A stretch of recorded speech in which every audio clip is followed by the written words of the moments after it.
नमस्कार दोस्तों। मैं एडवोकेट डॉक्टर एम के वैष्णव आप सभी के सामने एक जरूरी सूचना के साथ। जरूरी सूचना ये है कि बड़ा ही आश्चर्य हुआ और इस सूचना देने से पहले मैं कुछ लाइनें बोलूंगा। शोषण का रावण जिंदा है, रामायण अभी अधूरी है। मैं हर खतरे से वाकिफ हूँ, पर सच कहना बड़ा जरूरी है। सच कहूँ तो मरण यहाँ और चुप रहूँ तो मरण यहाँ। तो जितना बड़ा लुटेरा है उतना ही पूजित शरण यहाँ। जी हाँ दोस्तों, मैं बात कर रहा हूँ अभी 2-4 दिन पूर्व में हुई घटना, मनीषा जो मर्डर हुआ था राजगढ़ सादुलपुर डिस्ट्रिक्ट श्री गंगानगर के बारे में। दोस्तों, पुलिस प्रशासन, पुलिस राजगढ़ द्वारा इसको बार बार एक्सीडेंट करार दिया जा रहा था, लेकिन वही समाज के कुछ व्यक्ति जिन्हें प्रदीप स्वामी, श्याम स्वामी, वन्य जनप्रतिनिधि समाज के, जिनको ये आशंका थी कि लड़की के साथ कुछ गलत कृत्य हुआ और बाद में उसको मारा गया था, उन्होंने पुलिस राजगढ़ से डिमांड की थी कि आप ये रेप और उसके बाद मर्डर का मुकदमा दर्ज करे। लेकिन पुलिस राजगढ़ तो बिल्कुल सुनने को भी तैयार नहीं थी, क्योंकि पुलिस राजगढ़ ने तो इसको क्लियरली एक्सीडेंटल कह दिया था और एक ऐसे व्यक्ति को तक को प्रेजेंट वहां पर करवाया था जिसने स्वीकार किया कि मेरे द्वारा हुआ एक एक्सीडेंट था जो मेरे ट्रक के माध्यम से हुआ। एक भारी हैवी वेट ट्रक, जिसको आप ट्रोला बोलते हो लोकल लैंग्वेज। दोस्तों, आप लोगों ने इस रिपोर्ट में तो देखी होगी इस केस के बारे में। जो फोटो आप देखते हैं तो उसमें आप क्लियर जाहिर होता है कि ये जो एक्सीडेंट तो कभी नहीं हो सकता, क्योंकि अगर वहां पर ट्रक उसके ऊपर से निकलता तो शायद ये जो सब था वो उस अवस्था में नहीं रहता कि सर कुचला जाता और बाकी सब कहीं चोट का निशान, कहीं हल्का सा कपड़ा फटना तक नहीं होता।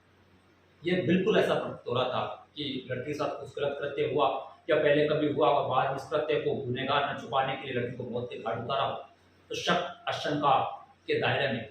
इन जनप्रतिनिधियों ने राजगढ़ पुलिस से डिमांड की थी कि वह इसी के आधार पर मुकदमा दर्ज करे, पर राजगढ़ पुलिस ने तो इस केस को एक दिन में समाप्त करने का सोच रखा था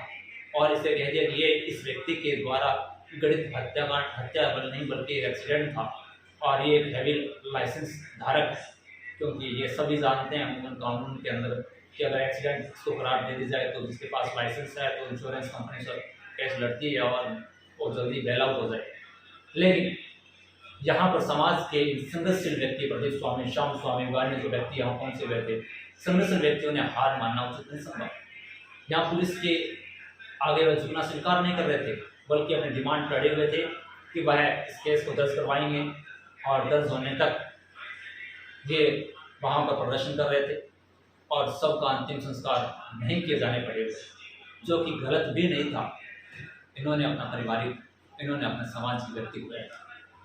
एक बच्चे के साथ कुछ गलत हो सकता है और एक बच्चे के साथ कुछ गलत हुआ हो तो राजगढ़ व्यापार मंडल ने भी इसका समर्थन किया। वहाँ के विधायक कृष्णा पूनिया भी संघर्ष और प्रदर्शन में पहुंचे, अन्य जनप्रतिनिधियों ने भी इसका समर्थन किया था। अब कहानी के अंदर जो लाइनें मैंने बोली वो इसलिए कि जो व्यक्ति इस बच्चे को न्याय दिलवाने के लिए रावत से राजगढ़ के उस क्षेत्र में पहुंचे और पुलिस से अपनी सामान्य विवेक डिमांड जो रखी, उसके बदले में जब पुलिस प्रशासन ने देखा कि ये जो मामला है, क्योंकि प्रदीप जी ने और उन्होंने मिलकर ये संकेत सीधा यहाँ दे दिया था कि पुलिस इनको चेतावनी दे रही थी कि हम आप पर कार्रवाई कर देंगे, आपको अंदर डाल देंगे। उन्होंने सीधा खुला दिया था कि आप हमें चाहे जेल में डालें, चाहे आप हम पर डंडे बरसाएं या हमें गिरफ्तार करें, हम तैयार हैं, लेकिन हमारी डिमांड है कि इस बच्चे के साथ न्याय होना चाहिए और उस न्याय के लिए मैं लड़ता रहूँगा। आखिर राजगढ़ पुलिस को जब झुकना पड़ा तो पता नहीं राजगढ़ पुलिस के मन में ऐसी क्या बेचैनी हुई कि जो संघर्ष समिति और जब ये जो प्रतिनिधि वहाँ पहुंचे हुए थे समाज के,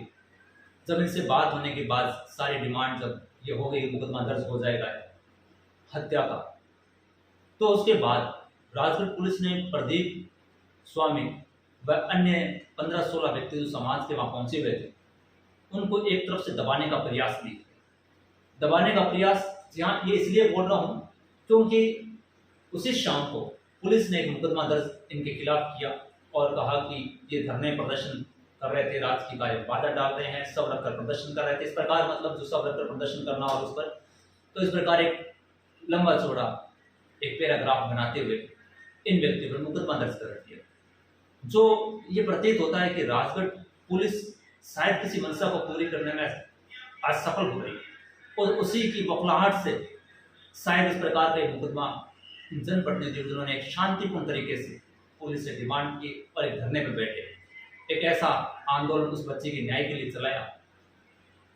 उनको दबाने के लिए, ताकि ये आगे इस केस के अंदर किसी प्रकार की अपनी जो भूमिका है वो न निभा सकें, ताकि ये पुलिस मुकदमे से दबे। तो इस प्रकार राजगढ़ पुलिस के द्वारा ये जो मुकदमा दर्ज इन व्यक्तियों के खिलाफ जो किया गया वो निंदनीय नहीं बल्कि घोर निंदनीय है अपने आप में। क्या डिमांड थी लोगों के बच्चे को न्याय दिलवाना, क्योंकि पुलिस ने कृत्य कुछ ऐसा किया, अड़ना और लड़ना स्वाभाविक था। बच्चे का शव जब बरामद हुआ चूरू हिसार नेशनल हाईवे जो आपका 52 है वहां से 300 मीटर की दूरी पर, तो एक तो फोटोग्राफ से क्लियर जाहिर होता था कि वहां पर ये एक्सीडेंट नहीं हुआ, दूसरा पुलिस ने आनन फानन में इसका पोस्टमार्टम भी करवा दिया, जबकि बच्चे के पिता आउट ऑफ कंट्री थे, एक दिन में इसका वेट नहीं किया गया। और उनकी डिमांड थी प्रदीप जी की रेप हो सकता और रेप के बाद हत्या, तो इसलिए मेडिकल बोर्ड के द्वारा वापिस इसका मेडिकल करवाया जाए, मेडिकल बोर्ड से पोस्टमार्टम करवाया जाए और उसके बाद हमारे द्वारा दी गई सूचना के आधार पर मुकदमा दर्ज किया जाए, क्योंकि मुकदमे में सूचना के आधार पर एक लड़की का रोल आता है जो लड़की को बाइक पर लेके जाता है, कुछ ऐसी चीज़ें हैं जो आगे आपको विस्तृत में बताऊंगा। उसे पुलिस साइड रख रही थी और उसकी गिरफ्तारी नहीं कर रही थी, जबकि ये संभव हो सकता था कि उस लड़के के द्वारा उस घटना को अंजाम दिया गया और किसी प्लानिंग के माध्यम से दिया गया। तो राजगढ़ पुलिस उसे साइड रखते हुए इसको बार बार एक्सीडेंट बनाने पर जोर दे रही थी, और उसके बाद इन व्यक्तियों पर मुकदमा होना अपने आप में एक शंका और शक दायर करता है। तो मैं राजगढ़ पुलिस से क्वेश्चन करना चाहूंगा कि क्या गलती थी इन व्यक्तियों की, यही कि इन्होंने इस बच्चे को न्याय दिलवाने के लिए बाहर से आते और आने के बाद आपके क्षेत्र आपके पुलिस व्यवस्था से न्याय की डिमांड करते हैं, और जिसकी सजा और जिससे आपने इनको रोकने के लिए, ताकि आगे अपनी कोई भूमिका निर्वहन नहीं कर सके, ताकि आपके द्वारा किए गए केसों से दबे, और इसलिए आपने इस प्रकार की कार्रवाई इन पे की। खैर छोड़ी, 15-16 आपने नामजद किए होंगे, और भी कीजिए, आपके वहाँ MLA भी पहुँचे हैं, आप उन्हें भी नाम केस में इन्वॉल्व कीजिए, लेकिन शायद आप नहीं कर पाएंगे। बहुत सारे उस क्षेत्र के जनप्रतिनिधि भी वहाँ पहुँचे थे, लेकिन आप उनको नामजद नहीं कर पाएंगे, क्योंकि आपकी अपनी मजबूरी है जो शायद हमसे बेटर कोई नहीं समझ सकते। हमें वकालत में इस प्रकार के नॉलेज मिलते रहते हैं, लेकिन अगर आपकी मंशा प्रदीप स्वामी व इन व्यक्तियों को दबाने की, तो बिल्कुल आपको पूरी नहीं होने वाली। मैं प्रदीप स्वामी का आभार व्यक्त करता हूँ, उन्होंने घटनास्थल पर जाकर समाज के इस बच्चे के लिए लड़ाई लड़ी, और जो उन्हें केस मिला है तो वो तो साहब आप सामाजिक कृत्य अगर करते रहेंगे, उस प्रकार न्याय के लिए आवाज़ बुलंद करेंगे, तो ये आप मेडल मानिए अपने लिए, और ऐसे मेडलों का से आपका जो सामाजिक कद है काफ़ी बड़ा और काफ़ी भारी होने वाला है। और इस मुकदमे में आपसे कहीं से प्रदर्शन कर रहे हो, अपनी लड़ाई राजगढ़, अपनी लड़ाई गंगानगर से लड़ रहे हैं बच्चे को न्याय दिलवाने के लिए, लेकिन आप ये विश्वास रखिए कि आप पर जोधपुर, जयपुर, दिल्ली से विभिन्न अधिवक्ता, विभिन्न समाज के पदाधिकारी पूरी नजरें बनाए हुए हैं। आपके साथ किसी प्रकार का कोई गलत कृत्य न तो पुलिस प्रशासन द्वारा किया जा सकता है, न ही किसी का आप पर दबाव या आप पर किसी प्रकार का अत्याचार किया जा सकता है। पूरा पैनल आपके लिए तैयार है, तैयार था। आप न्याय की लड़ाई को लड़ते रहिए, हम सभी आपके साथ हैं। बाकी इस केस के बारे में कंप्लीट जानकारी, इस केस के बारे में कुछ बारीकियाँ जो आपको मैं देने वाला हूँ, वो आपको नेक्स्ट वीडियो में। धन्यवाद।